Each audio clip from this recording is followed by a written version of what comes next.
好，晚上好，晚上好。今天我们看一下，我看一下，让你们学什么呢？โอเคบันทึกการจดทะเบียนก่อนบัดนี้มื้อนี้จะได้เรียนเรื่องเอกสารเกี่ยวกับการแต่งดองเนาะซึ่งว่าไผที่เฮ็ดเวียกการแปลหรือว่าแล่นเอกสารอยู่ตอนนี้เนาะจะได้เห็นเอกสารแบบนี้ถ้าว่าไผเฮ็ดมาก่อนก็เป็นการดีถ้าว่าไผยังบ่ทันเฮ็ดมาก่อนก็มาเรียนเบิ่งเนาะจะเป็นลักษณะนี้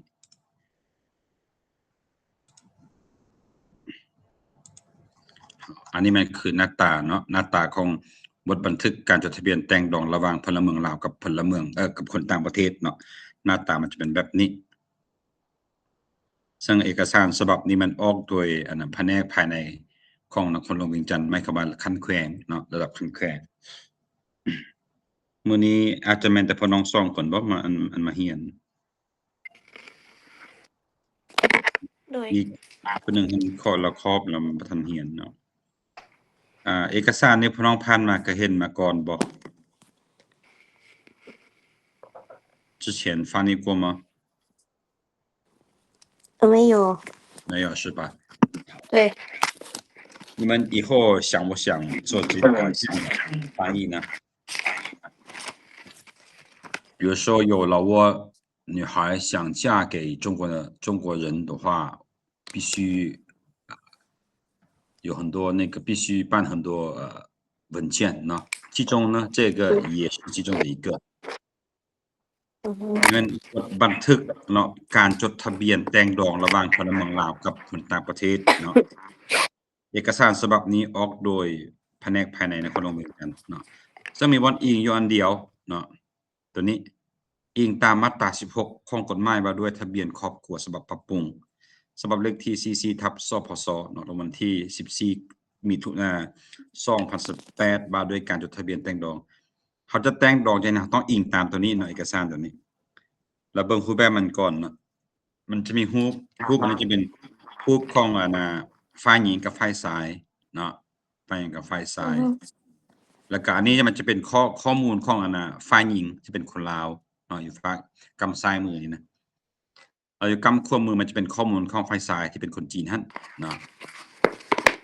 ต่อมาองค์ประกอบต่อมาแม่นหยังจะมีสักขีพยานแน่นอนเนาะ3ฐานเนี่ยอาจารย์สมมุติเอาเด้อชื่อนี่เด้อชื่ออาจารย์แจ็คบราวน์แจ็คลีนะอาจารย์สมมุติขึ้น โด มาย อันนี้แน่อายุแน่บ้านแน่อาจารย์สมมุติขึ้นมาแต่ว่า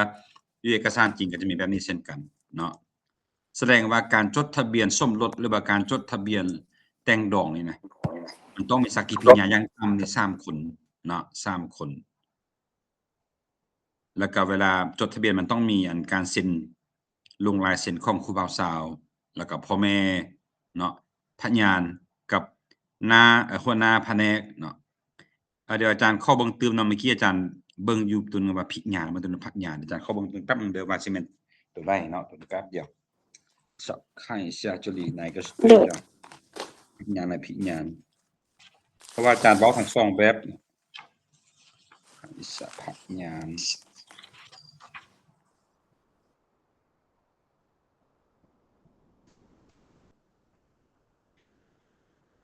โอเคพยานเนาะบ่แม่นพิญาณพ่อเนาะถือแล้วอาจารย์ใช้ถือแล้วพยานเนาะพยานถึกแล้วเอาบรรเทาเบิ่งนำกันเบิ่งเนาะตัวนี้บทบันทึก中文怎么说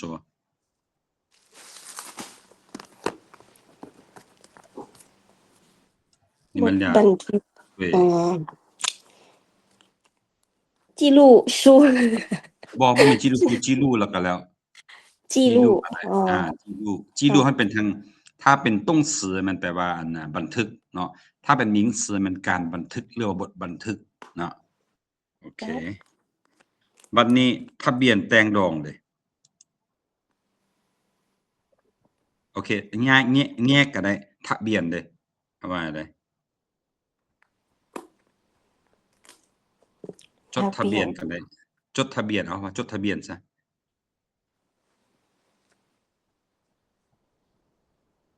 เรียกว่าแต่งดองเด้结婚结婚很简单结婚ระหว่าง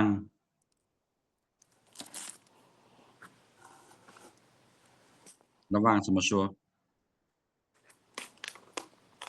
之间吗？可以？A 这么之间说。啊之 A 和间，B 之间เนาะสังเกตเบิ่งภาษาลาวมื้อนั้นเฮาเรียนแล้วอยู่มันมื้อทำอิฐที่เฮาเรียนหลักการแปลอาจารย์ได้ยกตัวอย่างมาตัวหนึ่งว่าการแปลระหว่างเนาะภาษาลาวแม่นระหว่าง A กับ B เนาะโครงสร้างประโยคเพิ่นน่ะแต่จีนแม่นหยัง A กับ B แล้วก็ระหว่างเนาะระหว่างอยู่ทางท้ายประโยคเพิ่นน่ะโอเคมาบัดนี้เบิ่งพลเมืองลาว劳沃人民，โอเคเราว่า人劳沃หรือว่าเรา人民，ว่า人民โอเคแต่เวลาเราแปลมันทีนี้เขาจะแปลว่าแต่งดองกับคนลาวกับคนต่างประเทศนะใช้คำว่าเราว่า人外国人ก็ได้那个，เนาะ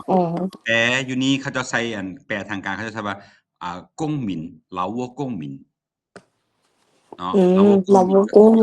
แม่นแปลว่าพลเมืองลาวเนาะ公民คนต่างประเทศใช้คำว่า外国人เลยหรือว่า外国公民ได้บ่ได้แต่ว่าเพื่อให้เห็นความแตกต่าง公民หมายความว่าเขาจะมีน้ำหนักเป็นเจ้าภาพหลายกว่าเนาะส่วนคำว่าคนต่างประเทศเป็นคนอื่นสินะคนที่เขามาอยู่ประเทศเฮาสินะเนาะ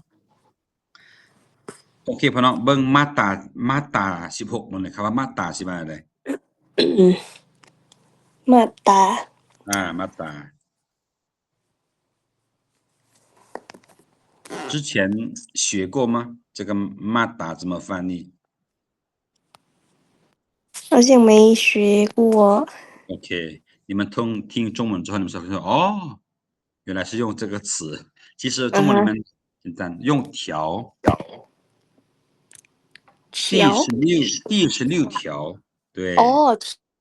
用那个条，哦，对条ตอนนี้แปลว่ามาตราเด้อมาตรา 对，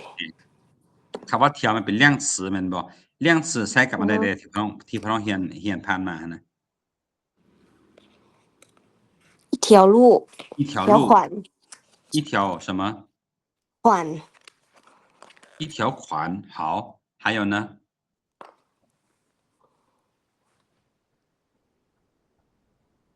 一条短信一条短哦信，对一条短信还有一条烟一条烟，懂吗一条烟什么意思耶老伟稣，ยาสูบหยังยาสูบหนึ่งหยัง1แท่งโอเคเรา也不用แท่งหนึ่งตุ๊ดตุ๊ ตุ๊ ด ดโอ้เขา นั่นแหละอันตัวมันยาวๆมีอยู่อันน่ะ12ซองเขาเอิ้นว่าตุ๊ดเนาะแยกมาเป็นกัปเขาเอิ้นเป็นซองสินะ所以这个对学翻译的这个要弄明白哦不要说突然哦好的，还有吗一条裤子是吧一一条条裤子，项链一条项链一条鱼，一条鱼好还有吗什么什么条，好 OK 很多เนาะ要看名词การจะแปลคำว่าเที่ยวมันความหมายหยังหั่นน่ะเราต้องเบิ่งคำนามของมันเป็นหยังเนาะบ่แม่นว่าอันเที่ยวแล้วแปลได้แต่คำว่าอันน่ะตุ๊ดอย่างเดียวหรือว่าแปลว่าเส้นสายอย่างเดียวเนาะต้องเบิ่งคำนามของมันอันนี้คือกัน第16条อ้าวเขาว่าสายที่16แต่ว่าเวลาแปลกับกฎหมายหั่นน่ะมันเป็นว่ามาตราเนาะมาตราที่16โอเคกฎหมายว่าด้วยทะเบียนครอบครัว怎么说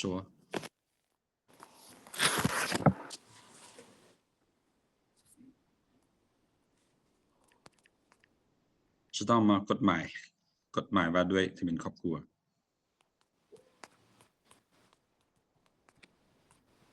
家庭ครอบครัวเด้นะ登记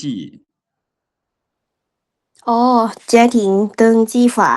对家庭登记法แบบกับเนาะ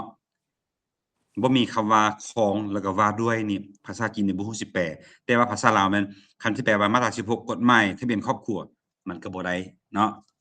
มันต้องมีของกฎหมายว่าด้วยสินะ好是吧八步我们学过了今天可以再重复一遍吗修什么修改版，修改版，修订版修订版，对修订版那好สพสจากหยังยอจากหยัง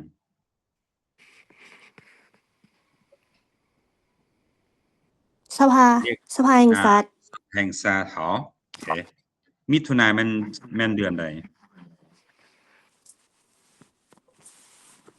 มิถุนาตรงมั้ย6月月份 โอเค6月份好บัดนี้เบิ่งตัวนี้เนาะแผนกภายใน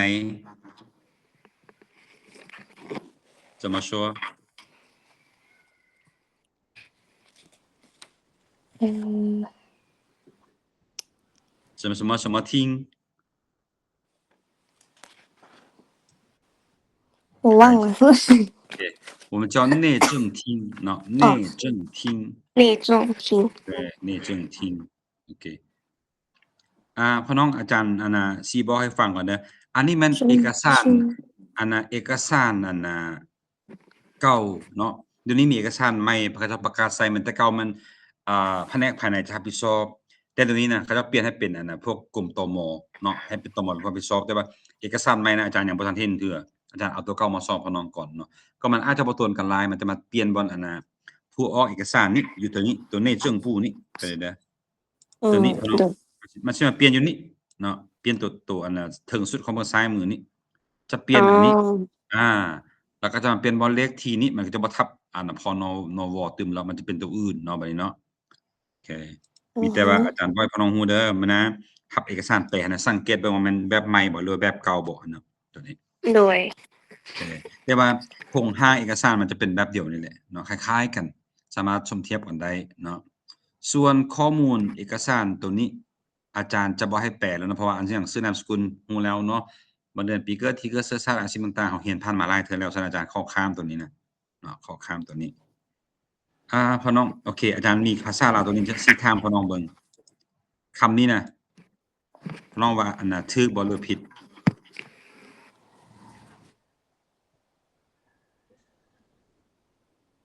ซองหน้าพยานถูกบ่คำว่าส่องหน้านี่ถูกบ่ส่องเบิ่ง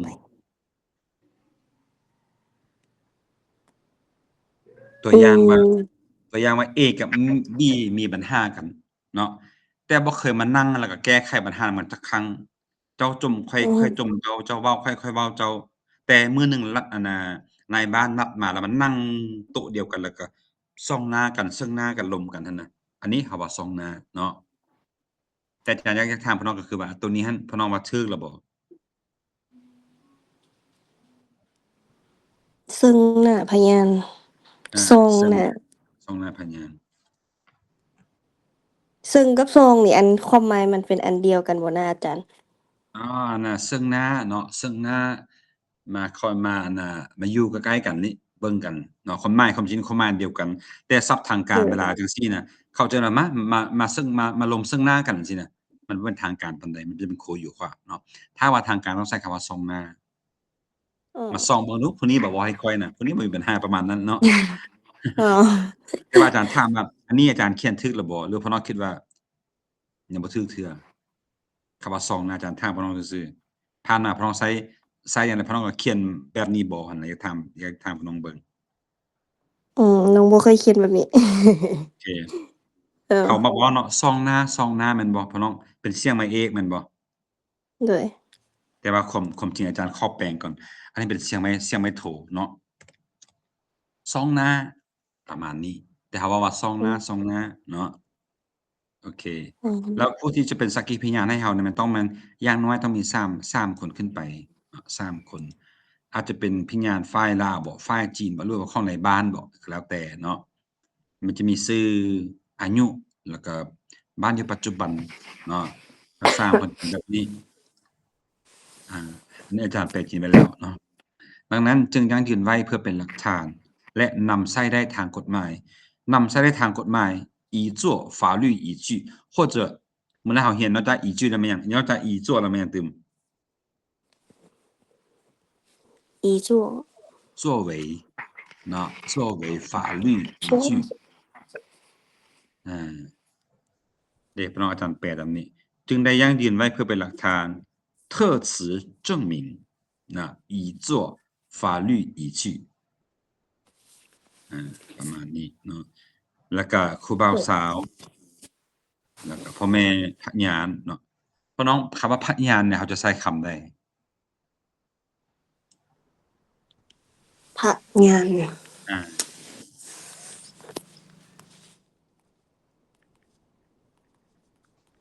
อืม เนาะ โอเค มาเบิ่งตัวรูปเนี่ยอาจารย์จังซี่ได้พ่อน้องบทบันทึกเนาะอาจารย์เมื่อกี้เว้าแล้วว่าจี้รู้ก็ได้เนาะโทษจี้รู้นี่เป็นคำนามแม่นบทบันทึกหรือว่าการบันทึกเนาะถ้าว่าเป็นกริยาก็แปลว่าอันน่ะบันทึกสินะเนาะกฎหมายทะเบียนครอบครัวพ่อน้องสังเกตอันน่ะ家庭ครอบครัว登记登记ทะเบียนหรือว่าขึ้นทะเบียนฝาแม่นอั่นกฎหมาย กฎห เนาะ มาย กฎหมายแปลยินกับภาษาลาวเนาะอันนี้นะบัดนี้ตัวต่อไป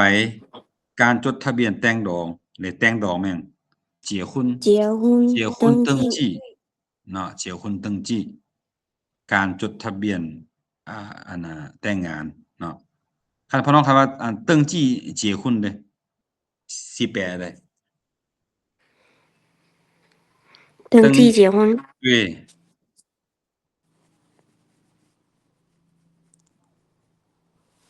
登记การบทบันทึก结婚แต่งงานบทบันทึกแต่งงานคันอยู่ในว่า登记结婚หมายความว่าจดทะเบียนแต่งงานเนาะ จดทะเบียนแต่ง มั งาน น เป็น动词ตอนนี้มันเป็น名词名词 เนาะ อ๋อ โอเคเดี๋ยวพี่น้องซ่องเพิ่นแปลงอีกตัวนี้ซ่องหน้าเนาะตัวไม่ถูกซ่องหน้าเขาว่า当面เนาะ比如说有什么事情我们当面说吧อือฮึ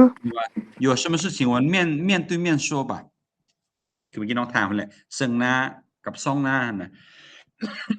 ความหมายมันก็คล้ายๆกันเลยคือเป็นอันเดียวกันต่างแต่ว่าเขาใช้ว่าซ่องหน้ามันจะเป็นทางการหลายกว่ามาซ่องหน้ากันเนาะแต่ว่ามีปัญหากันแล้วไปขึ้นห้องการบ้านเอิ้นมาแล้วมานั่งนำกันซ่องหน้ากันนึงรวมกันเบิ่งว่าไผผิดไผถูกสินะเขาเอิ้นว่าซ่องหน้ากันเนาะนี่พี่น้องคำว่าพยานหั้นนะพยานหั้นมัน证人证人对证人พี่น้องคำว่า人证เลย人证人证มันน่ะคันปีนกัน证人มันพยานเนาะถ้าปีนกับ人证มันเนี่ย人证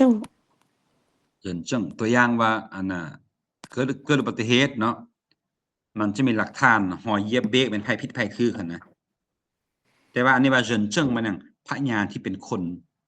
นที่เห็นนั่น อ๋ น่ะ อ เนาะ อ๋อ หลักฐานที่เป็นคนนั้นเพราะว่าหลักฐานมันจะมีหลายแบบเด้หลักฐานที่เป็นอันน่ะวัตถุสิ่งของหลักฐานที่เป็นคน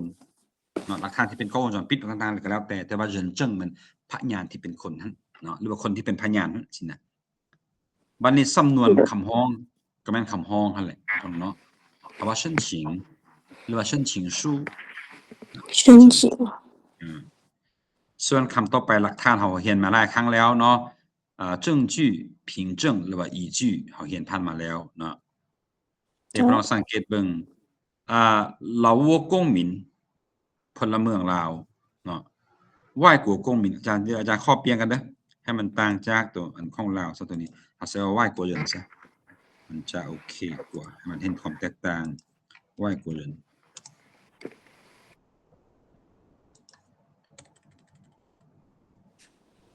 外国人好พลเมืองลาว公民โอเค外国人คนต่างประเทศเนาะเดี๋ยวพี่น้อง外国人มาตรา条款第一条第二条เนาะ条款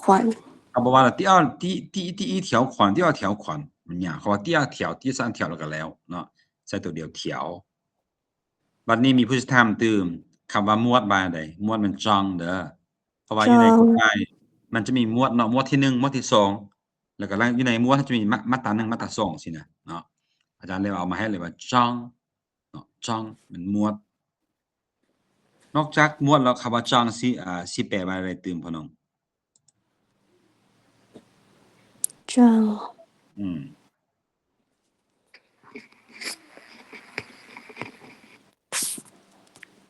โอเค อาจารย์สิบอกใส่กับบทความก็ได้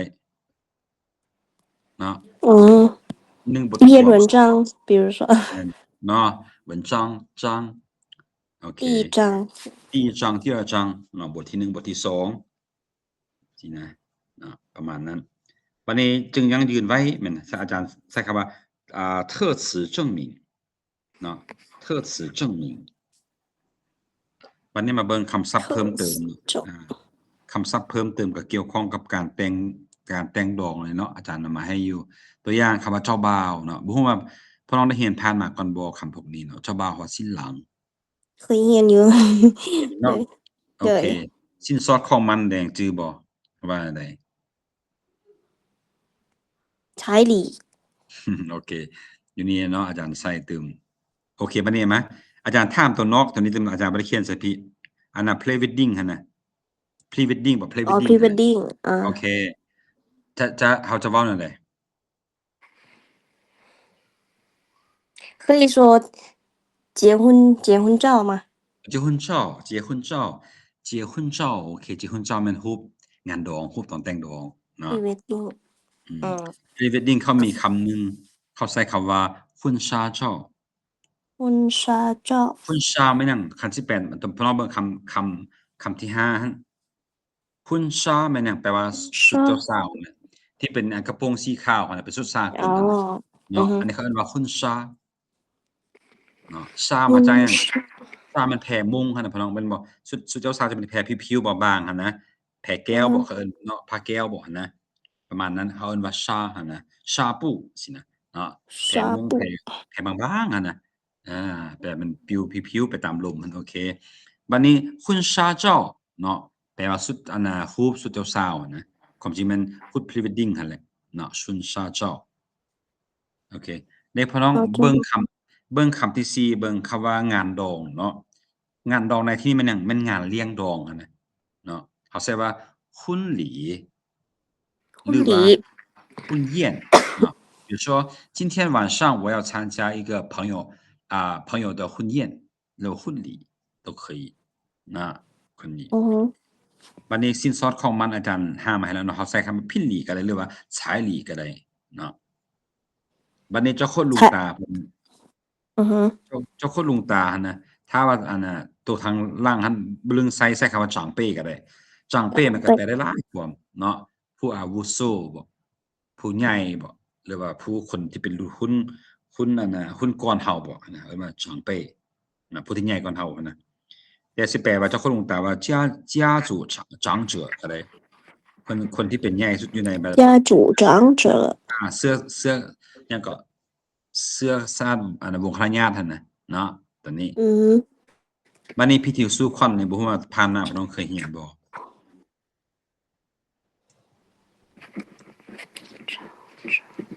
เออพิธีสู่ขวัญเฮาว่า宣献， ตัวสอส่วน酸， แล้วก็พลังแว่นส่วนคำว่าส่วนมันส้มเนาะกินแล้วส้มคำว่าหนา酸， แล้วก็是ส่วน酸献，仪式酸献仪式， ส่วนมันเป็นกริยาแปลว่าผูกหรือว่ามัดเนาะเสี้ยนมันหยังมันเส้นมันทรายมันฟ้าๆหยังนั้นนะ嗯哼， บัดนี้仪式มันพิธีเนาะพิธี พิธีสู่ขวัญ อันนี้เป็นพิธีสู่ขวัญมันแบบลาวเนาะถ้าเป็นพิธีอันน่ะแบบจีนเขาเรียกว่าพิธียกน้ำสาเนาะงานเช้ามันงานยกน้ำสาบ่งานแลงมันงานอันน่ะบัดแคนบ่สิได้ในลาวเขาจะเป็นอันน่ะจะมี2พิธีเนาะหรือว่าจะเฮ็ดพร้อมกันตอนเช้าบัดเดียวก็ได้สินะเขาเอิ้นว่าพิธียกน้ำสาภาษาจีนว่า敬茶仪式敬茶仪式，敬茶仪式มันพิธียกน้ำสาเนาะเป็นหยังอันน่ะพิธีแต่งดองของจีนจะมีพิธียกน้ำสาเผาอาจารย์คือกันเนาะเผาฮ้อของอาจารย์คือกัน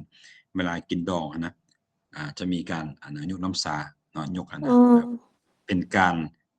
อันน่ะคารวะหรือว่าฮู้จักเยื่ออันน่ะเชื้อสายรายรองว่าผู้ใดเป็นอ้ายผู้ใดเป็นเอื้อยผู้ใดเป็นป้าผู้ใดเป็นลุงยนตอนนี้แหละเขาจะฮู้เนาะ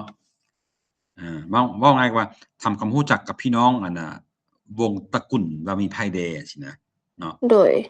ถ้าว่าเราเป็นเจ้าบ่าวเจ้าสาวฮักใหญ่กว่า ใหญ่กว่าเฮามีลูกมีเต้ามีหลานมีน้องอย่างนั้นน่ะเขาจะเป็นคนจิ้งช้ายเฮาเนาะแต่เฮานี่นะเจ้าบ่าวเจ้าสาวนี่นะจะจิ้งช้ายกับพ่อแม่ปู่ย่า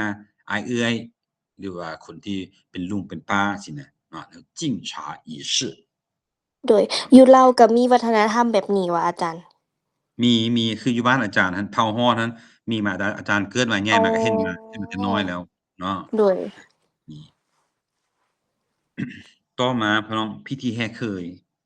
นะพิธีแห่เคยยิน序仪式序มาจากคำหยัง女婿ลูกเคย欢อื迎มเนาะอันนี้มันยิงมาจากคำว่า欢迎คันสิหญิงเว้าตามตัวว่าชื่อ欢迎女士仪式คันสิหมดเว้าหมดหั้นน่ะเนาะโดย欢序仪式แต่เนื่องจากว่าวัฒนธรรมลาวกับวัฒนธรรมจีนมันมีความแตกต่างกันฉะนั้นบางคำนี่แปลบ่ได้เขาต้องใช้คำอธิบายตัวอย่างว่าผักขวัญแม่นหยังเนาะเขาก็ว่า是一种东西บ่หรือว่า一种饭桌เนาะอือฮึแล้วก็เขาก็อธิบายว่า用来做什么呢上面放着什么สินะและอธิบายยาวเติบมันบ่มีคำแปลเนาะบัดนี้พิธีเอาไผเข้าเรือนพี่น้อง迎新娘进门仪式迎นี่มาจากคำว่า欢迎อืมเนาะอืม新娘เจ้าสาว迎เนี่ย新年进门仪式进门仪式มันพิธีเอาไผเข้าเรือนนะส่วนคำว่าผู้เกี่ยวเขาใช้คำว่า本人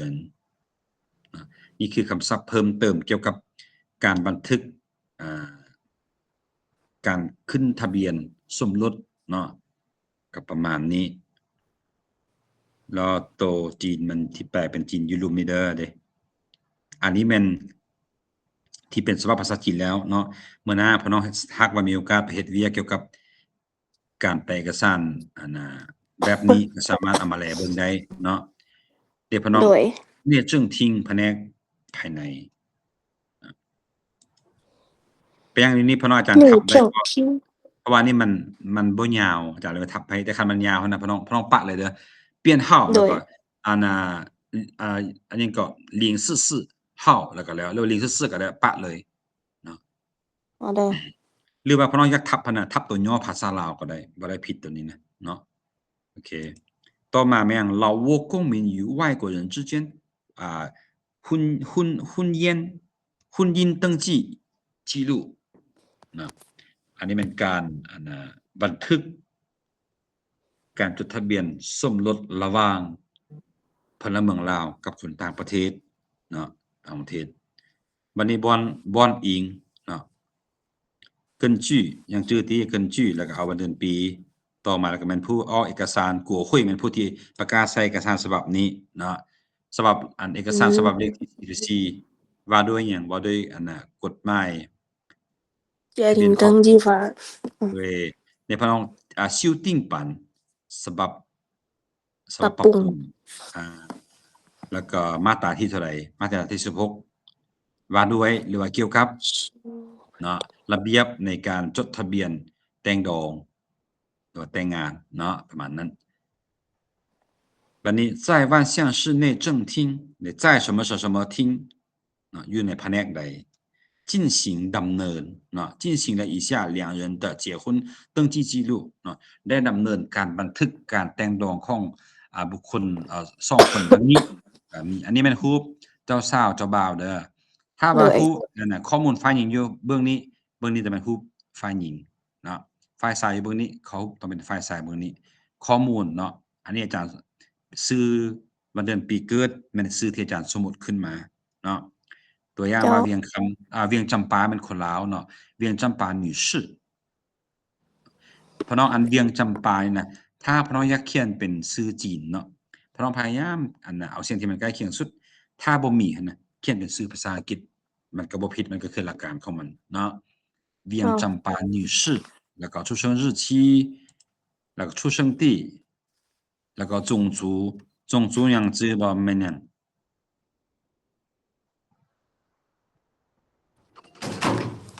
种族อ่าสัตว์บ่แม่นสัญชาติบ่แม่นสัญเสื้อชาติพี่น้องอ๋อสัญชาเสื้อติแม่นกัสัตว์วจีอันนี้กัวแม่นเชื้จีอชาอ๋อติเนาะเชื้อชาติลาวอาชีพหยัง经商经เฮ็ดธุรกิจ商เฮ็ดธุรกิจนะเฮ็ดธุรกิจหรือว่าช่างเหรินนักธุรกิจก็ได้商人นะ我是อ่า经商ก็แม่นมันเฮ็ดธุรกิจนะอันนี้เป็น动词ไปในเบิ่งฝ่ายซ้ายเด้王阿明นะ先生เพราะเวลาเฮ็ดเอกสารทางการอย่าลืมใส่ภาวะ女士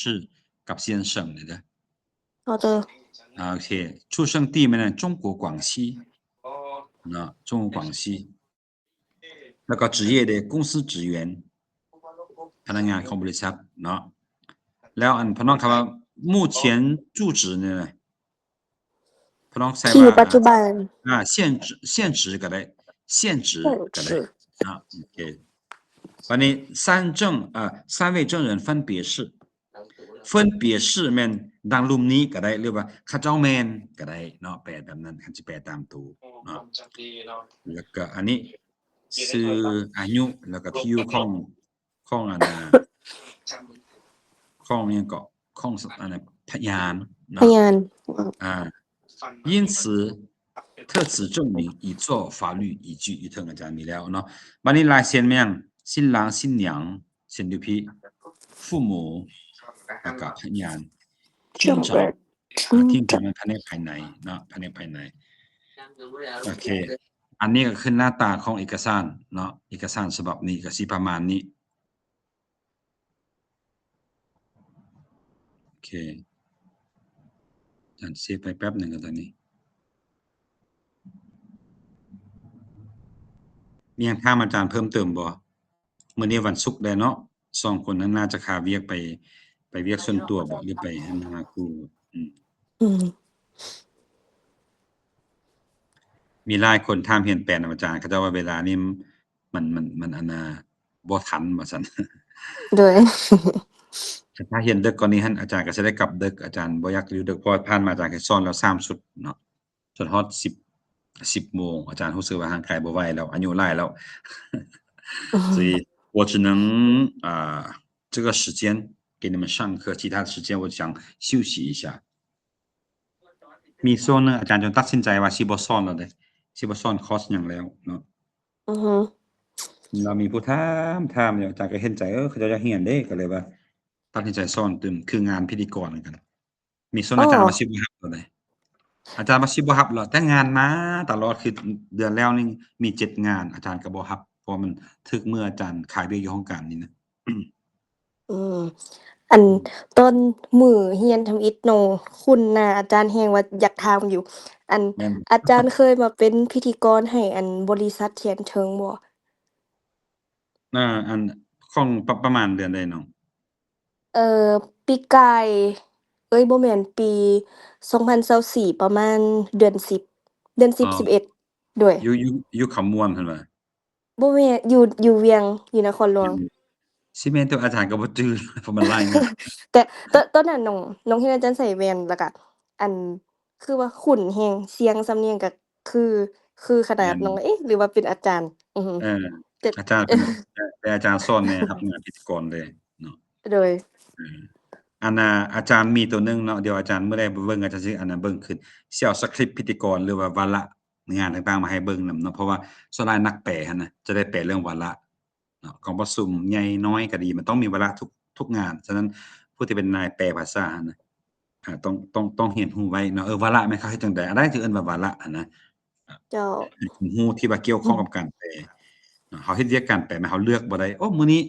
ข้อยสิแปลแต่เรื่องอันน่ะเคมีเรื่องการแพทย์ข้อยบ่รับดอกโอ้ข้อยสิแปลแต่เรื่องพาสปอร์ตเรื่องอันนั้นหนังสือภายแดนข้อยสิบ่แปลดอกเขาเลือกบ่ได้อันนายแปลนะข้อใดมีเวียกเข้ามานะเพิ่นว่ารับหมดเนาะเวียกบางอันก็เป็นเวียกที่เกี่ยวข้องที่เราเรียนผ่านมาเวียกบางอันก็บ่เกี่ยวกับเราฉะนั้นคนที่มีความรู้ด้านต่างๆเนาะจะอันน่ะหยังก็สามารถแก้ไขปัญหาได้ถ้าว่ามันมาหาเราอะนะการแปลก็เช่นเดียวกันเนาะอาจจะให้พน้องเรียนหลายๆด้านแล้วก็ไปซอกข้อมูลที่เกี่ยวข้องกับอันการเมืองบ่เคมีฟิสิกส์ต่างๆมาอ่านโลดเนาะที่อาจารย์เห็นอันนี้เด้อที่อยู่ลาวที่เห็นหั่นน่ะ1แม่นแปลบัตรใบต่างๆที่เราเรียนอยู่ตอนนี้เนาะอันที่2แม่นแปลสัญญาเช่าดินสัญญาซื้อขายสัญญาแรงงานเนาะเช่ารถแม่นเช่ารถก็แม่นเช่ารถเช่าเรือนเนาะเช่าดิน แล้วก็สัญญาซื้อขายสัญญามัดสัญญาอันอันหยังก็การจ่ายเงินมัดจำอย่างนั้นน่ะเนาะ อือฮึ ต่อมาก็จะเป็นพวกนั้นแหละบทกล่าวของทานนี้ทานนั้น โอ๊ย จะกล่าวในงานนี้งานนั้นต่อมาแม่นหยังแปลอันตำแหน่งชื่อแผนกชื่อโครงการที่เราได้เห็นนั่นน่ะแล้วก็สิมีอันน่ะแปลพวกเคมีบ่แฮกฎหมายเว้าง่ายก็ว่าเกือบว่าครบทุกวงการแล้วเนาะฉะนั้นพอเราเรียนไว้โลดมันบ่เป็นเรื่องเสียหายโอเคอาจารย์อันนี้สิอันหยุดไปแต่นี้ส่ำนี้ก่อนเนาะสิเอาตัวที่2มาสอนให้เบิ่งตื่มเกี่ยวข้องกับการแต่งตองคือกันตัวนี้ก็เมื่อกี้แม่นบทบันทึกการจดทะเบียนมันจดทะเบียนนำกันเนาะบัดนี้มาเบิ่งอันน่ะสัญญาหนังสือหรือว่าหนังสือยังยืนการมั่นหมายเนาะหลังจากที่จดทะเบียนแล้วบัดนี้จะมีการจัดงานมั่นหมายเด้มั่นหมายมันจะเป็นลักษณะนี้เนาะเอกสารแต่งดองทั้งหมดน่าจะมีประมาณ4หรือ5ฉบับนี่แหละอาจารย์เดี๋ยวสิเบิ่งให้โอเคนี่พี่น้องหนังสือมั่นหมายมันจะเป็นหน้าตาแบบนี้เนาะหนังสือมั่นหมายมันยังออกโดยบ้านเนาะบ้านจะเป็นคนออกให้ตัวอย่างเอกสารนี่แม่นเอกสารออกจากบ้านหลวงโลกเนาะเมืองแสงสุรีเขียนว่าหนังสือมั่นหมายเนาะจะเขียนว่ากรณีในวันที่21กรกฎาคม2024เวลา 9:00 นเนี่ยพี่น้องเขียนวันเดือนปีแล้วก็เวลาเนาะต้องเขียนใส่แล้วก็สถานที่บัดนี้โดยมีพ่อแม่เฒ่าแก่ทั้ง2กรรม2ฝ่ายและการจัดตั้งที่เกี่ยวข้องของบ้านเนาะได้ให้เกียรติมาร่วมเป็นสักขีพยานในการมั่นหมายระหว่างนางมีจิตเนาะแล้วก็เว้าเรื่องข้อมูลของผู้ฝ่ายหญิงก่อนเนาะหลังจากเบิดของฝ่ายหญิงปึ๊บแล้วมาเว้าข้อมูลของฝ่ายชายเนาะหลังจากเว้าข้อมูลทั้ง2อย่างแล้ววันนี้จะมาว่าจะมาเว้าเรื่องพยานเนาะพยานฝ่ายชายนี่มีไผเด้ที่มาเข้าร่วมในการเฮ็ดหนังสือมั่นหมายหั้นนะมาแม่นหยังทางฝ่ายหญิงเด้มีไผเนาะหลังจากนั้นแล้วก็จะมีการเซ็นลายเซ็นของพ่อแม่แล้วก็ลายเซ็นของพยานลายเซ็นของนายบ้าน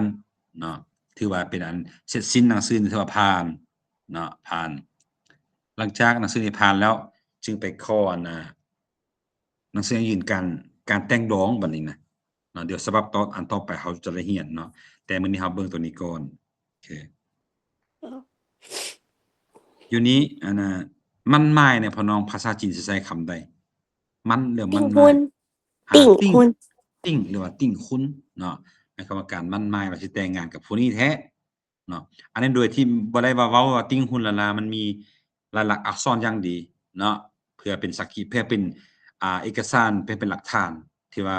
มีผลศักดิ์สิทธิ์ใช้อยู่ต่อหน้ากฎหมายถ้าว่าเกิดหยังขึ้นนั้นเราสามารถเอาหนังสือนี้ไปเป็นหลักฐานได้ครับเนาะ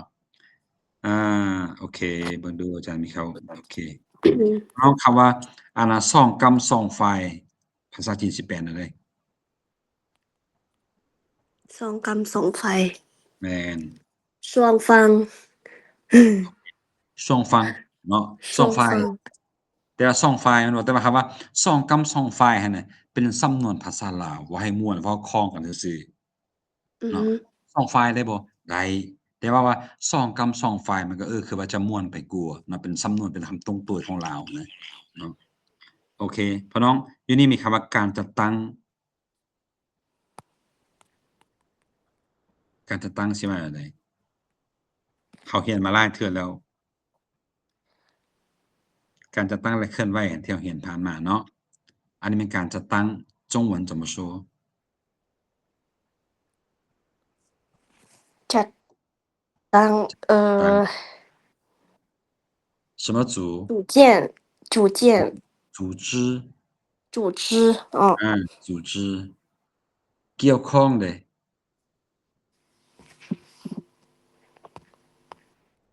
关系可以说吗เกี่ยวข้องโอเค关系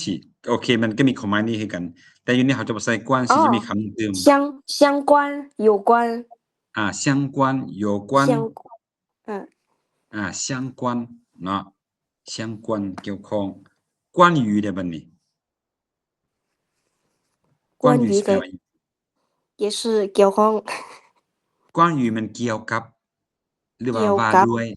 เกี่ยวกับหรือว่าว่าด้วยเนาะมื้อนึงให้บันทึกไว้ได้คำนี้关于หั่นเนาะ好的โอเคพี่น้องอยู่นี่มีคำว่าเกียรตินะพี่น้องสิอันคำว่าเกียรติน่ะภาษาจีนสิแปลว่าอะไรเกียรติเกียรติคือว่าเกียรติใหญ่แท้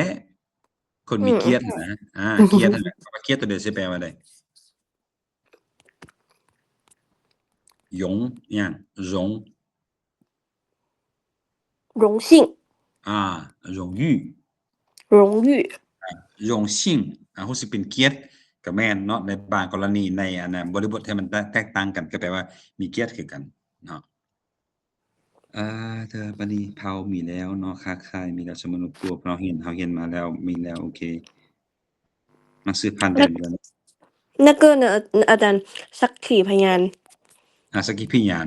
เนาะเขาว่าหยังเมื่อกี้เขาว่าหยังแล้วพี่น้องอันน่ะสักขีพยาน证人เนาะสักขีพยานกับพยานหั่นน่ะความหมายก็อันเดียวกันคือว่า2คำ2ฝ่ายหั่นแหละค่อยเข้าเป็นพยานเนาะค่อยเข้าเป็นสักขีพยานอันเดียวกันเนาะโอเคแต่มันเป็นสำนวนที่ภาษาเราเรื่องใช้แบบนี้สินะโอเค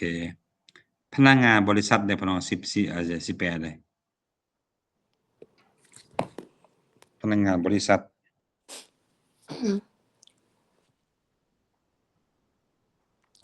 什么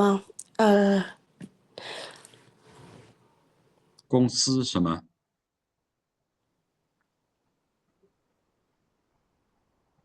公司好像พนักงานใช่ไหมเลยพนักงานรัฐไม่公务员อยู่แล้วเนาะ公务员พอ公务员นั้นพนักงานรัฐแต่ว่าพนักงานบริษัทนั่นน่ะ公司的什么公司的员工OK 员工或者职员职员职员对职员我们看一下下面的单词好的看一下OK เบิ่งตัวนี้พอเราหนังสือมันหมาย订婚书เขาใช้คำว่า书แทนหนังสือ订婚书可以说订婚证明吗订婚可以说证婚订婚证明也可以说订婚证订婚书订婚证明เข้าใจความหมายเดียวว่าหนังสือหนังสือมันหมายหรือว่าหนังสือการจดทะเบียนมั่นหมายที่จะเนาะนายบ้าน村长บัดนี้สิมีนายตาแซงได้บัดนี้เนาะที่มีนายตาแซงแต่ว่าเดี๋ยวนี้镇长对镇长但是我不知道我还没看过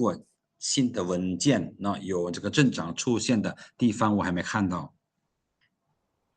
พี่น้องคำว่า校长นะ校长สิแปลว่าอะไร社长หัวหน้าโรงเรียน不是吗比如说老挝国立大学的校长老挝国立大学校长怎么翻译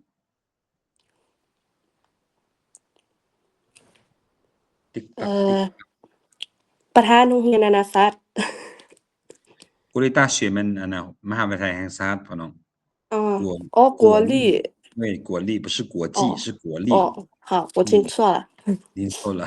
可能是老师的发音不太准确不是国立大学国立大学校长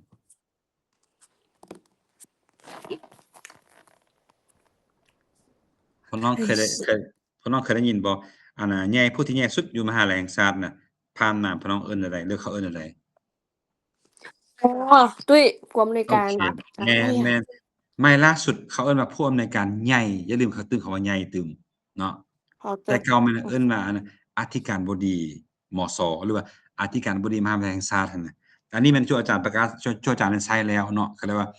เรือพยายามลบอันชื่อเก่าออกใส่ว่าผู้อำนวยการใหญ่โจอาจารย์ยังลงอยู่โดยเฉพาะอาจารย์เป็นพิธีกรเนาะบางเทื่อตื่นเต้นอยู่ว่ามันต้องอ่านแบบต้องแปลว่าจังซี่นะแต่เขาลืมว่าอธิการบดีสิมันลงป้าไปก็มีเนาะ อ้าว โอเค ต่อไปบัดนี้นะเรียกพี่น้องเจ้าโคตรหลวงตา长辈亲长戚辈โทษ亲属เนาะ长辈亲属亲属แม่นหยังพี่น้องแม่นพี่น้องเนาะพี่น้องพ่อแม่หรือว่าเฒ่าแก่เนาะสังเกตว่าอยู่นี่แปลว่าอันน่ะ长辈นี่แปลว่าเฒ่าแก่อาวุโสเนาะ父母与长辈สองกรรมสองฝ่าย双方การจัดตั้ง组织นะบัดนี้ที่เกี่ยวข้อง相关组织การจัดตั้งที่เกี่ยวข้องสังเกตรู้ไหมอาจารย์ใช้ว่าการจัดตั้งที่เกี่ยวข้องของบ้านนะ村里相关组织村มันบ้านเด้นะบัดนี้สักขีพยาน证人พยาน证人เดี๋ยวอาจารย์สิเขียนเสร็จพน้องยันอันให้มันฮู้ว่ามันอันเดียวกันซะมันสิพน้องสิบ่ลงเนาะพยาน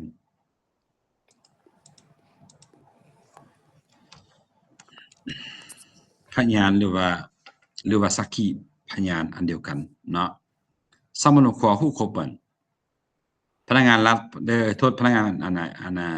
บริษัทเนาะ公司职员หนังสือผ่านแดน护照บัดนี้当着ตัวอย่างว่าส่องหน้าต่อหน้านายบ้านน่ะ当着村长的面见证什么什么เดี๋ยวอาจารย์สิอันนี้ให้มันถึงสิได้โอเคนะ当着ส่องหน้าระหว่างไผ当着村长的面见证了什么什么นะประมาณนี้仪式เมื่อกี้ว่าไปแล้วว่ามันพิธีเนาะมันจะมีพิธีเปิดบริษัทพิธีปิดพิธีอะไรต่างๆมีหลายอย่างเมื่อวานเนี่ยอาจารย์ก็เมื่อวานบ่สิ้นอาจารย์ได้เอาลงอันน่ะกลุ่มแล้วเนาะอันนี้ในเพจอาจารย์น่ะลองไปค้นเบิ่งพี่น้องคำว่านักธุรกิจสามารถใช้คำว่า商人หรือว่า企业家เนาะ企业家ก็แปลว่านักธุรกิจเช่นกัน企业家企业家บัดนี้คำต่อไปพี่น้องคำว่าแม่บ้านหั่นน่ะบ่ฮู้ว่าผ่านมาพี่น้องใช้คำใดคำว่าแม่บ้านหั่น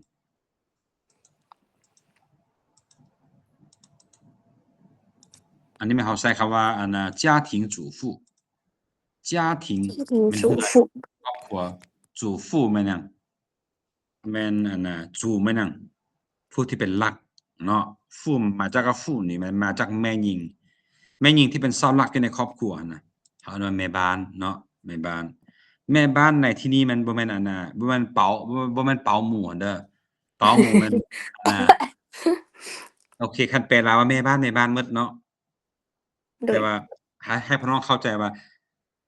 家庭主妇แม่นแม่บ้านแต่ว่าแม่อาจารย์ที่นั่นเนาะส่วนแม่อาจารย์เนี่ยบ่มีอาชีพหยังเป็นแม่บ้านอยู่เรือนน่ะเขาใช้ว่า家庭主妇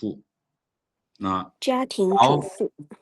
保姆มันโอเคใส่นี่ซะเดี๋ยวอาจารย์สิใส่ตัวให้พี่น้องเพื่อให้มัน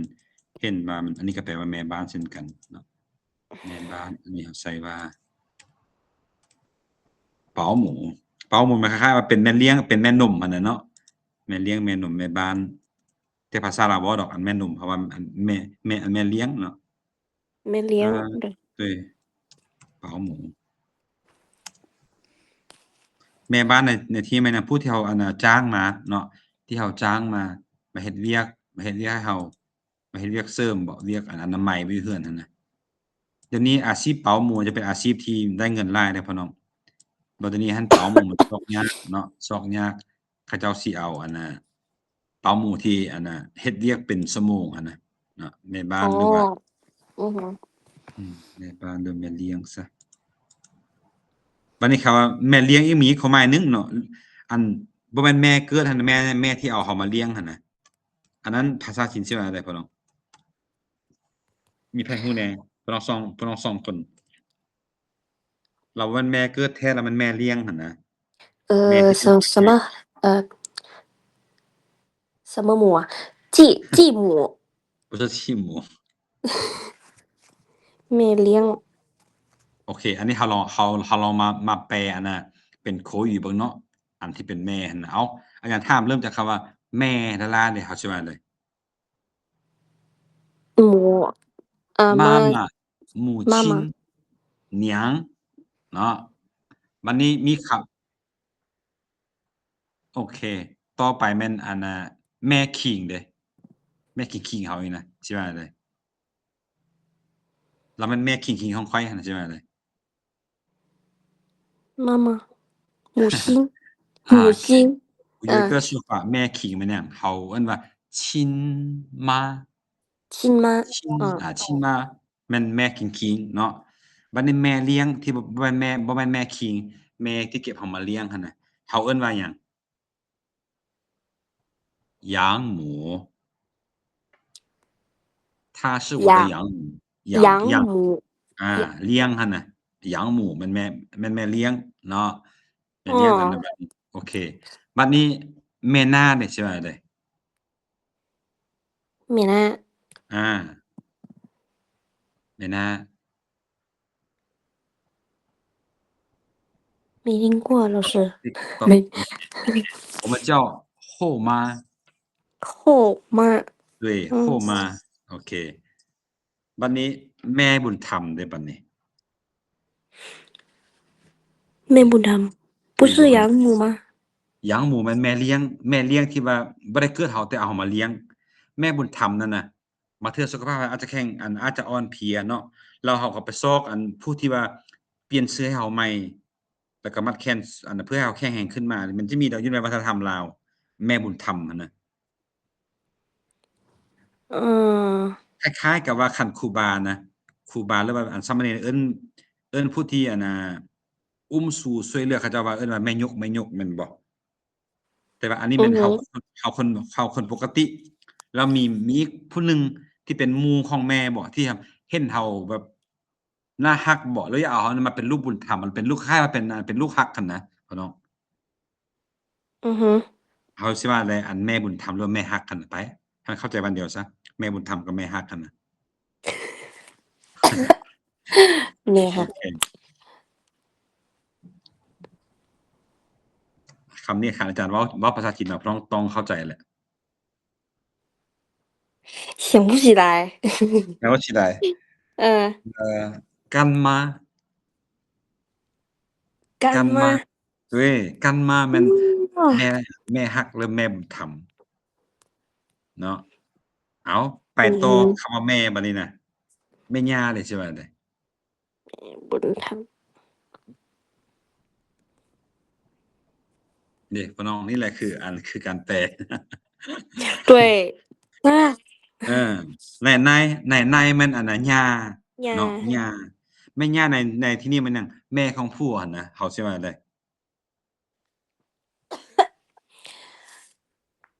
แม่ย่าแม่นแม่ย่ากับลูกไผ外婆外婆ไหว้ผัวแม่นหยัง แม่ตู้หรือว่าเอิ้นว่าแม่เฒ่าแม่ที่เป็นแม่ของแม่เฮาอะนะ呀也不是对也不是แม่ย่าเฮาเอิ้นว่าผัวพ่อ婆婆婆对哦对唉我忘了บัดนี้อันเดะเฮาเอิ้นว่าแม่แม่跟นายเดะแม่นายแม่นหยังแม่ของเมียเฮาหั้นนะแม่นายเออแต่ว่าคนอยู่เวียงจันทน์เอิ้นว่าแม่เฒ่าหั้นนะอือฮึแม่ตาซั่นพ่อบ่พ่อตาแม่นายแม่นแหละแม่นายแม่นแหละเด้พ่อน้องมีหลายคำก็我头เดี๋ยว晕了现在我晕了，好，等下次老师整理一下吧，整理好完之后发到群里面，让你们也学习一下吧，好吗？好的好好，我们往下看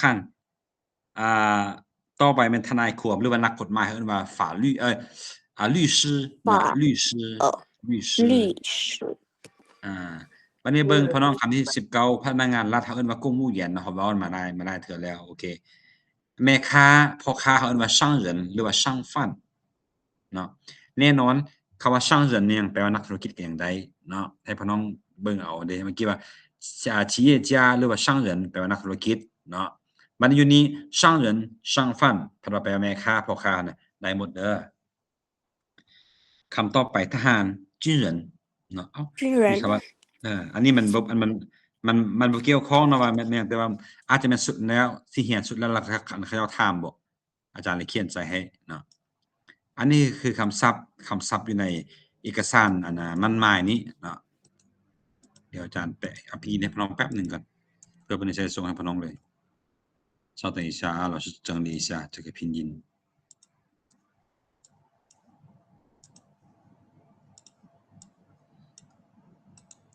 วันนี้อันพี่น้องคิดเบิ่งอันเอื้อยเนาะเอื้อยคือกันเอื้อยขิงเอื้อยเลี้ยงแต่เอื้อยเลี้ยงในภาษาลาวก็มีความหมายว่าแม่บ้านเท่านั้นแหละเนาะแต่ว่าเอื้อยที่เอาเก็บเฮามาเลี้ยงเป็นน้องชายหั่นน่ะกับอันน่ะเอื้อยฮักบ่เอื้อยฮักอ้ายฮักภาษาจีนก็มีคือกันคำแบบนี้นะแต่ว่าบ่ฮู้ว่าผ่านมาพี่น้องได้ยินผ่านมาก่อนบ่หรือว่าจังได๋没有ไม่เคยได้ยินยังมาหยางมันเลี้ยงหั่นน่ะเลี้ยงคันว่าใส่แบบอันนี้หยางควาแม่นหยังพี่น้องสิอันนั้นสิแปลว่าหยังหยางควาอย่างควาปลูกต้นไม้ปลูกดอกไม้ปลูกดอกไม้นะเขาแปลว่าเลี้ยงดอกไม้บ่แม่นแล้วเนาะ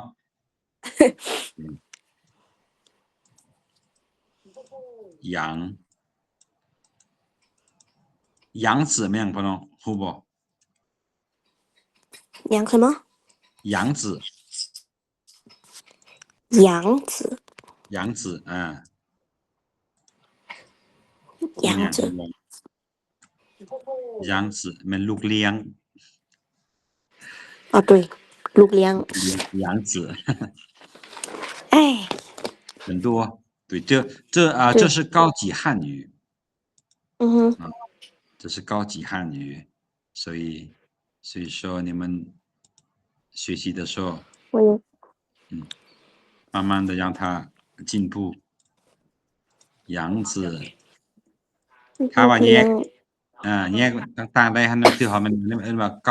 高级汉语เนาะคันว่าเฮาแยกได้หั่นน่ะตัวอย่างซื้อดอกไม้ซะฮู้แต่ว่า花มันดอกไม้แม่นบ่บัดนี้高级汉语แม่นหยังสามารถแยกไว้ดอกจำปาดอกบัวดอกนี้ดอกนั้นอันนั้นมันเอิ้นว่า高级汉语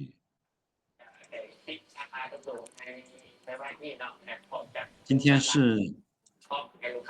周五了你们有什么打算吗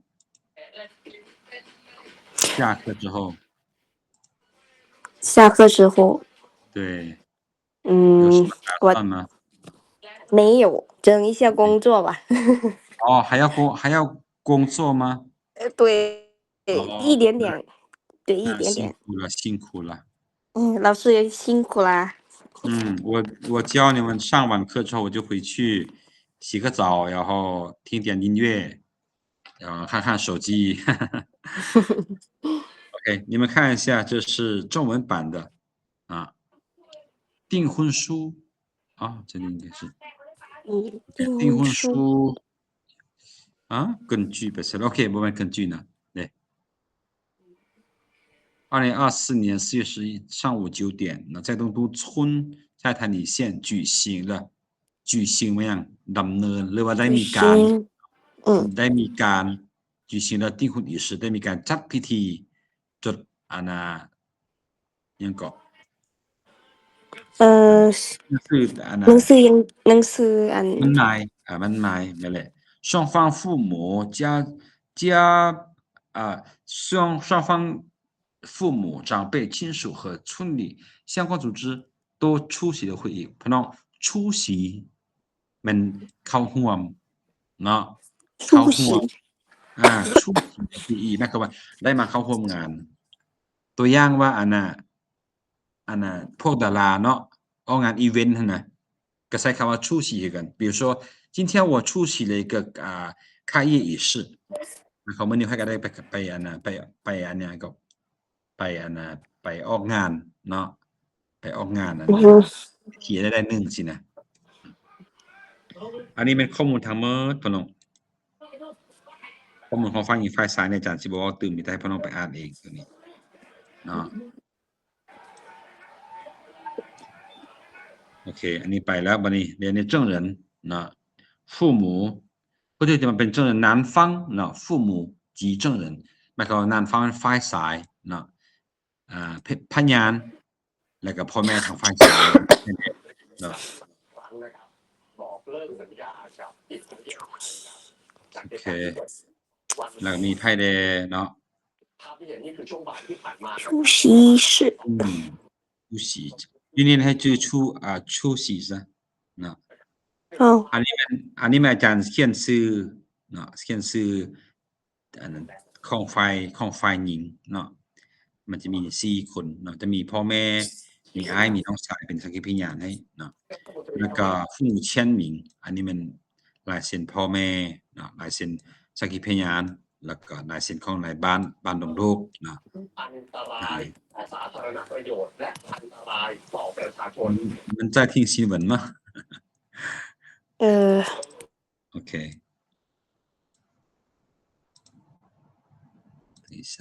อันนี้คือเอกสารตัวที่2เนาะว่าเรื่องอันน่ะหนังสือมันหมายเนาะประมาณนี้มีหยังถามอาจารย์เพิ่มเติมบ่เกี่ยวกับการมันหมายนี่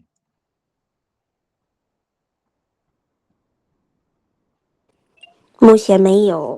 目前没有 OK 是的那什么时候有就什么时候可以问啊好老师问一下你们平时喜欢看书吗我有时间就看对那时间都去哪了有时候工作有时候的是玩手机跟我差不多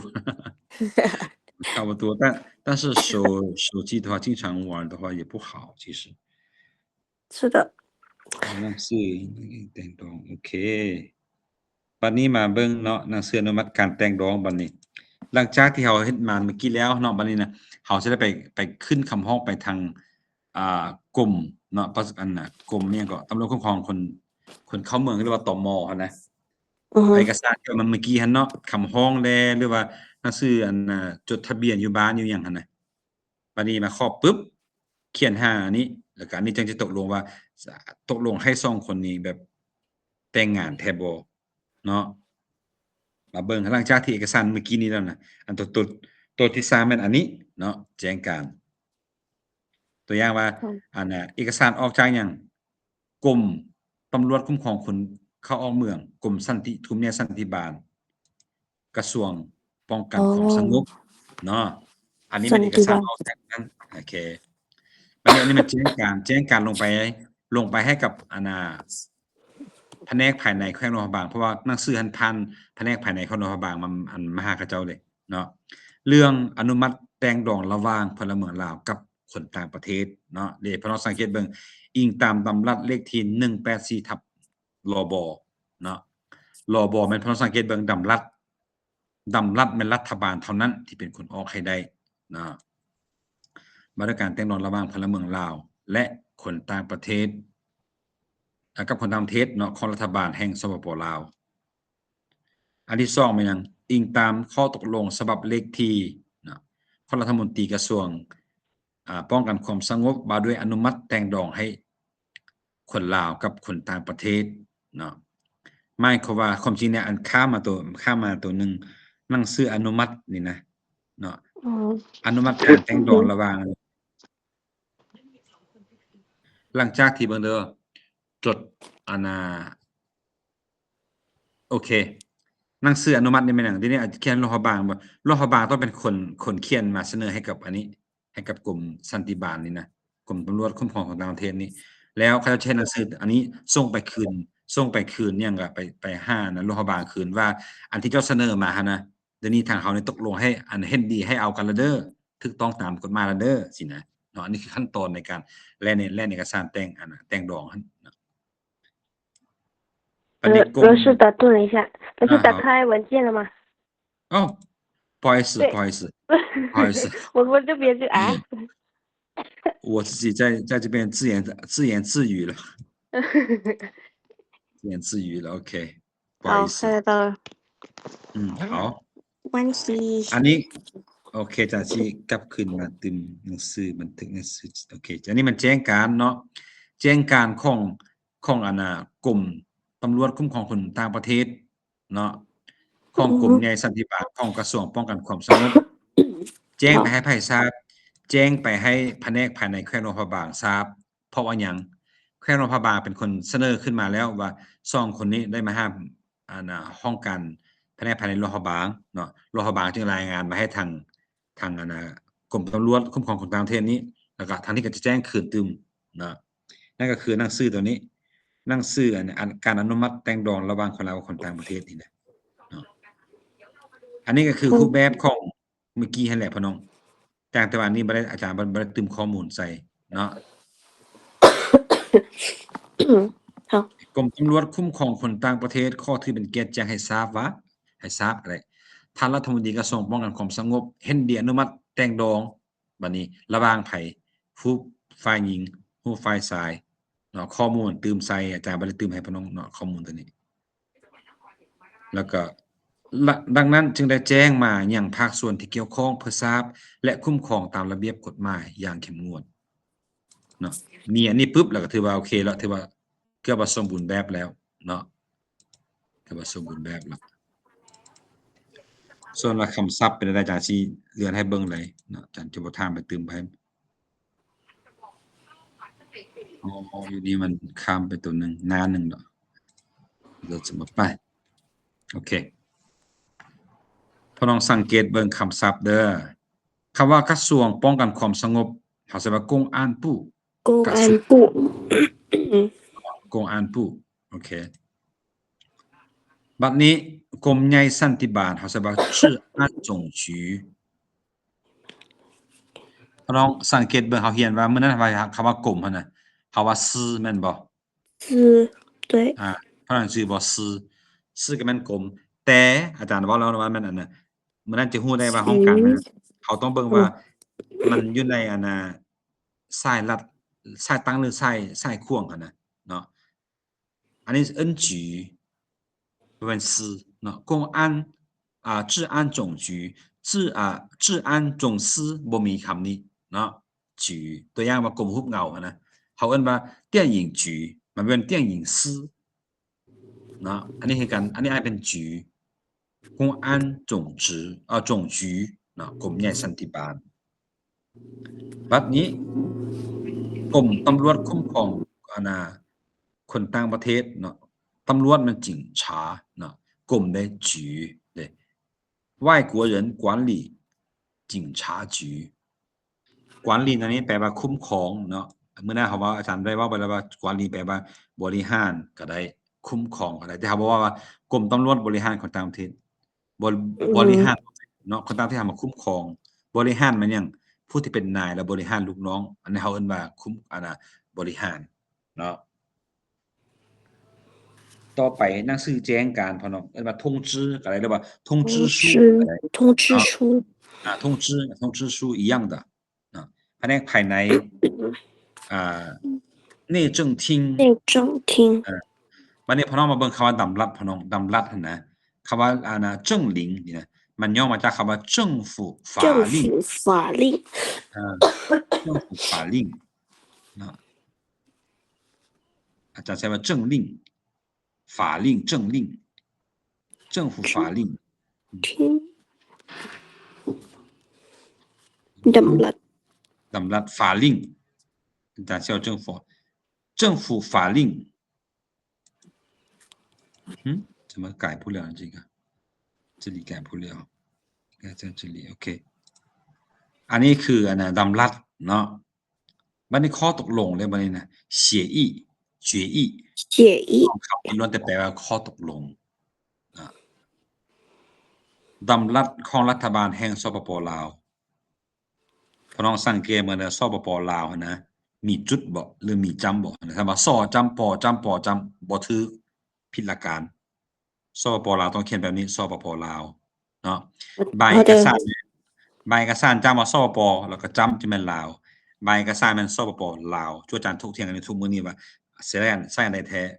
เนาะเพราะว่ามันเว้าเรื่องการเขียนเอกสารทางการเราต้องได้ระวังเรื่องนี้เด้เนาะสปจีนคือกันสปจำแล้วจีนบ่หรือว่าสปจีนเลยสินะเนาะ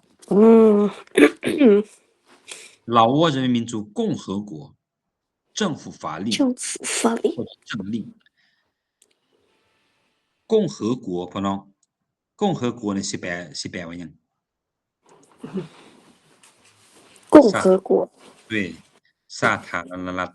เนาะประชาธิปไตยวันนี้ข้อตกลงของรัฐมนตรีกระทรวงป้องกันความสงบ公安部部长协议或者决议เนาะบัดนี้คำว่าอนุมัติหรือว่าอนุญาตหั่นน่ะพี่น้องใช้คำนี้เนาะ允许หรือว่า批准ตัวอย่างว่า今天妈妈不允许我出去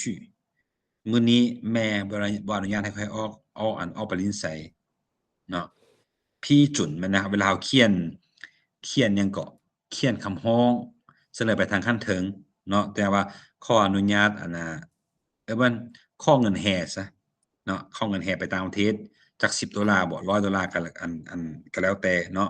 แล้วทางขั้นเทิงนั้นเซ็นอนุมัติว่าโอเคให้ผู้เกี่ยว$10ตามที่ว่าเสนอมาอันนี้เอิ้นว่าอนุมัติ批准เนาะ批准การอนุมัติแต่งดองระหว่างคนลาวกับคนต่างประเทศอาจารย์ใช้คือกันใช้พลเมืองลาวซะ为什么我改不了呢应该是为什么我改不了这个โอเคอันนี้ใช้ให้มันคือกับตัวเถิงซะพลเมืองลาว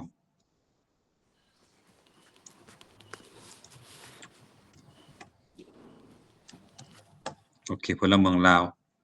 เนาะกับคนต่างประเทศเรา公民与外国人之间的婚姻许可或者批准นะ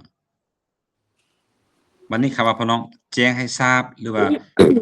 รับทราบหรือเพื่อทราบภาษาคำว่า知悉หรือว่า知晓知悉หรือว่า知晓เนาะให้เข้าใจให้รับทราบนะใช้คำนี้เนาะ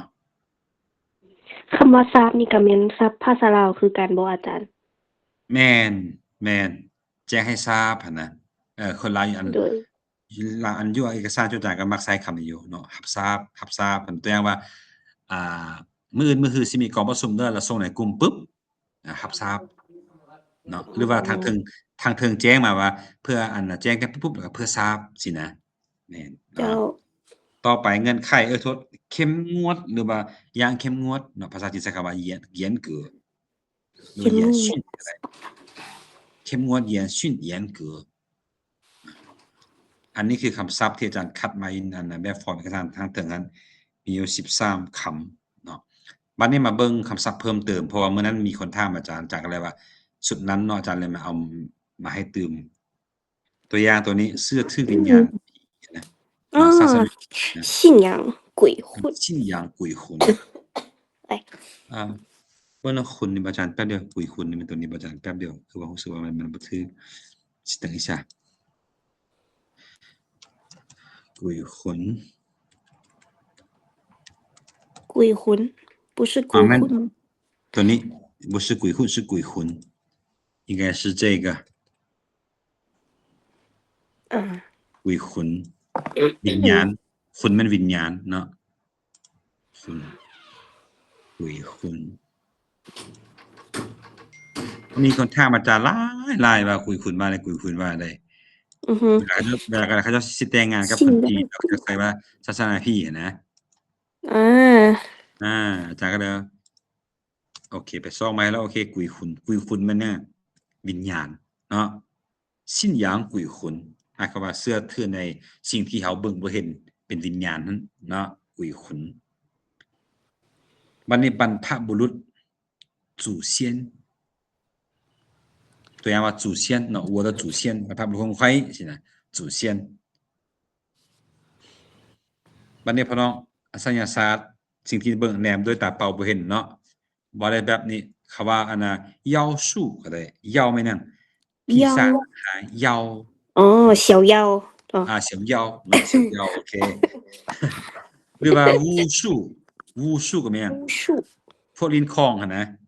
เนาะอ๋อพวกลิ้นอันน่ะว่านดำบ่ว่านแดงแต่แล้วแต่ที่เป็นอันที่เป็นทางไสยศาสตร์เอิ้นว่า巫术ตัวอย่างว่าอาจารย์บ่ฮู้ว่าสิแม่นจริงบ่เนาะเขาว่ามียาแบบเฮ็ดเสน่ห์ใส่กันหั่นนะ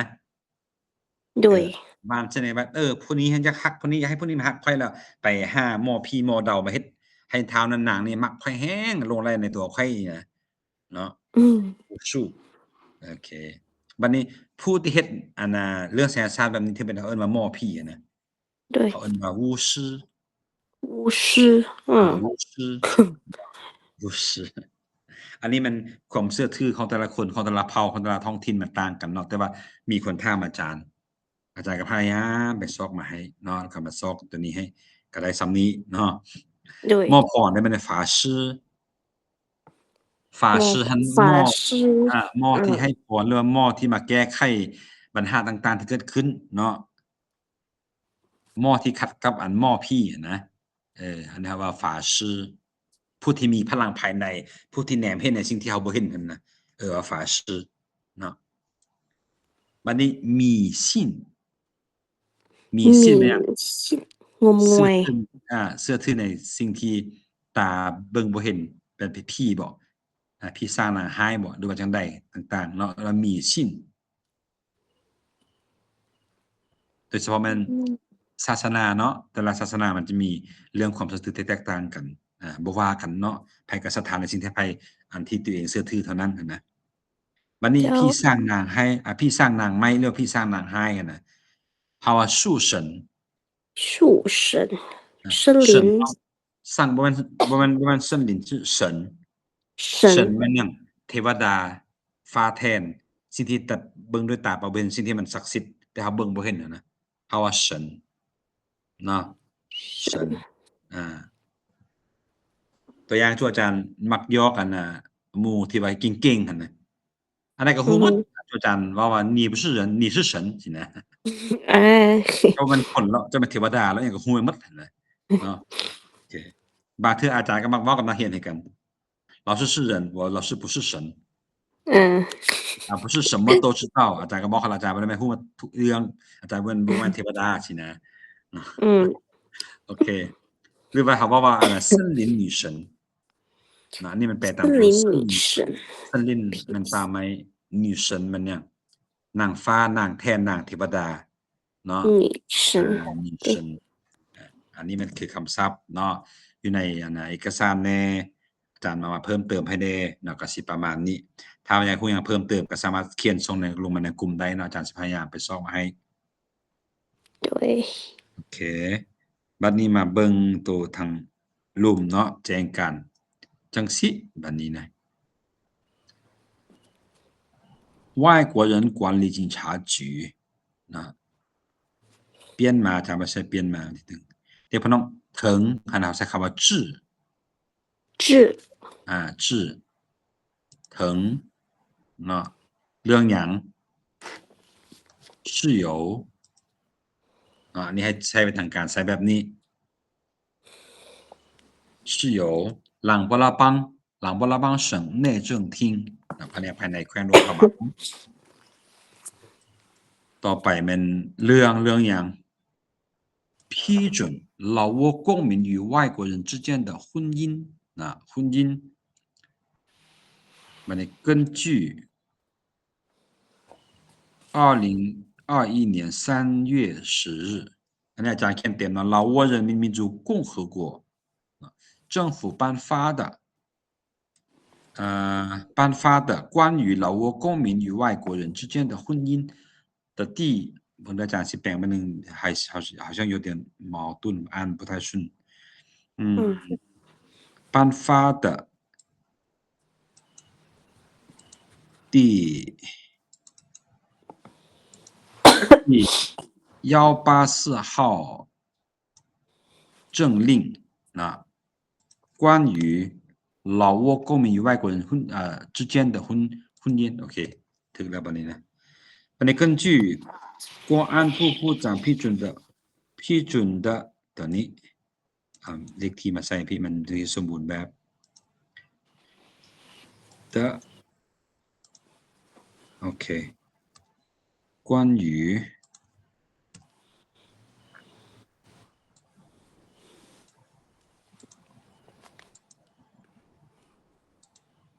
อันมาหน้าพน้องเฮ็ดเอกสารอาจารย์แนะนำเติมเนาะอันวันที่เป็นตัวเลขนะพี่น้อง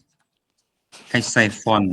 Times New Roman มันเป็นสิ่งงามเนาะ1มันตัวเลข2มันภาษาอังกฤษ3มันมีพินยินนั่นน่ะใช้เป็น Times New Roman มันจะงามมันจะเป็นทางการกว่าเนาะวันนี้外国人管理警察局เนาะ仅此通知ข้อที่เป็นเกียรติเนาะอันนี้ข้อที่เป็นเกียรติ公安部部长同意批准以下人员之间的婚姻人员มันบุคคลนะบุคคลหมายถึงอันน่ะเจ้าบ่าวเจ้าสาวนะแล้วก็ข้อมูลของเขาเจ้า因此特此通知相关部门知悉或者知晓并严格按照法律法规进行管理法律法规มันระเบียบกฎหมายเนาะระเบียบกฎหมายนะ严格มันนั่นเคร่งครัดเข้มงวดเนาะเพราะว่าเมื่อกี้นี่พน้องปิ้งอยู่ในที่นี่สิแปลว่าหยังปิ้ง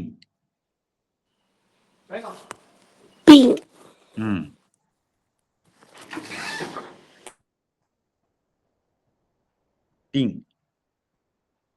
โอเคอาจารย์ว่าซะไปอยู่นี่แปลว่าแหละเนาะปิ้งและหรือว่าอันบางเทื่อแปลว่าแถมหยัง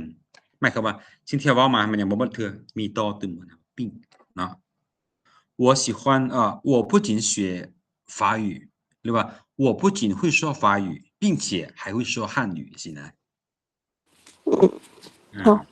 โอเคอันนี้มันเอกสารที่3เนาะ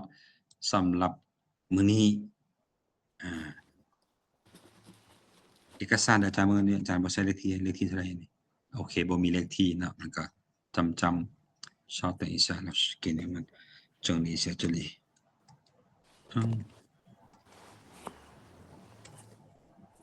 โอเคเลขที่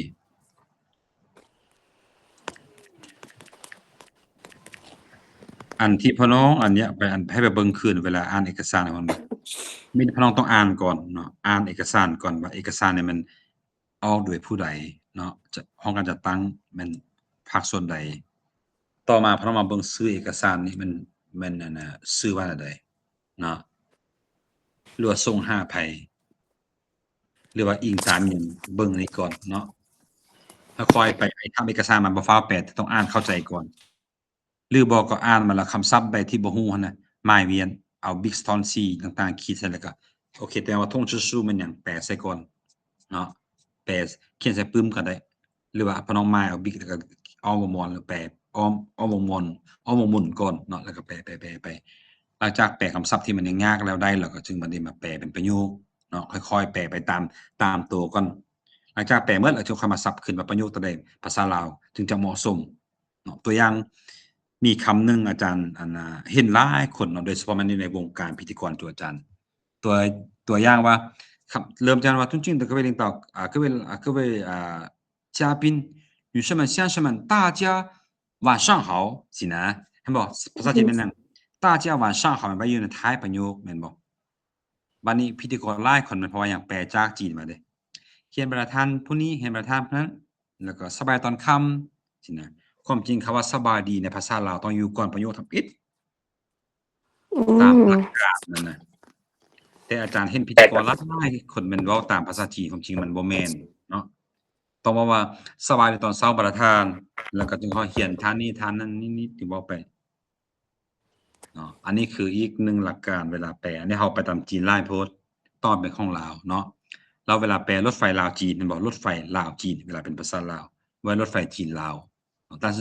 翻译成中文的时候是中老铁路不是老中铁路是中老铁路เอา中国ขึ้นก่อนเนาะตามหลักการมันเป็นแบบนี้แต่ตอนนี้ที่เห็นมาก็มันก็สลับสับเปลี่ยนกัน บางเทื่อผู้แปลอาจจะบ่ฮู้หลักการหรือบางเทื่อผู้แปลคิดว่าแบบนี้มันถูกก็เป็นได้เนาะแต่ว่าตามหลักการแท้ๆแล้วมันยังเวลาแปลลาวต้องเอาลาวขึ้นก่อนเวลาแปลจีนต้องเอาจีนขึ้นก่อนเนาะแล้วอันน่ะพอน้องไปงานต่างๆลองฟังเบิ่ง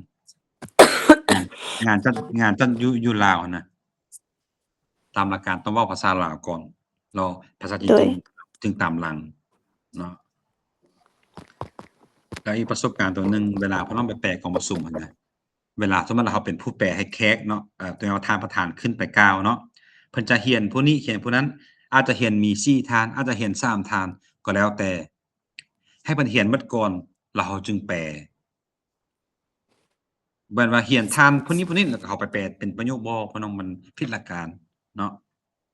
เป็นหยัโดย งอาจารย์เป็นหยังอาจารย์เพราะอาจารย์ผ่านประสบการณ์ตัวนี้มาอาจารย์ก็เคยแปลเพิ่นเว้าไปชื่อหนึ่งเขาก็แปลตามชื่อหนึ่งเพิ่นเว้าชื่อหนึ่งเขาก็ว่าแต่ความจริงมันผิดเขาต้องปล่อยเพิ่นเว้าก่อนปล่อยหมดก่อนแล้วก็เพิ่นตบมือปุ๊บแล้วเขาก็แปลอันของเพิ่นเว้ามาตอนหนึ่งชื่อจากคนเพิ่นว่า5ทานก็แปล5ทานเนาะอันว่าอันสิเข้าคิวว่าแปลเว้าลาวแปลจีนเว้าลาวแปลจีนนั่นน่ะแม่นผู้เป็นพิธีกรที่เวลาเสนอแขกอะนะแต่ว่าให้แขกเข้าร่วมในงานนี้มีทานนี้ทานนั้น เว้าภาษาลาวไปปุ๊บภาษาจีนก็เปาไปลาวไปจีนไปจังซี้น่ะอันนี้มันถูกอืมแต่เวลาผู้นำหรือว่าแขกขึ้นไปกล่าวคำเพ็ญเนาะเพิ่นขึ้นเวทีปุ๊บเพิ่นจะเว้าได้สบายดีบ่ล่ะท่านก่อนอื่นเขียนท่านนี้นั้นอันนี้มันให้เพิ่นเว้าหมดก่อน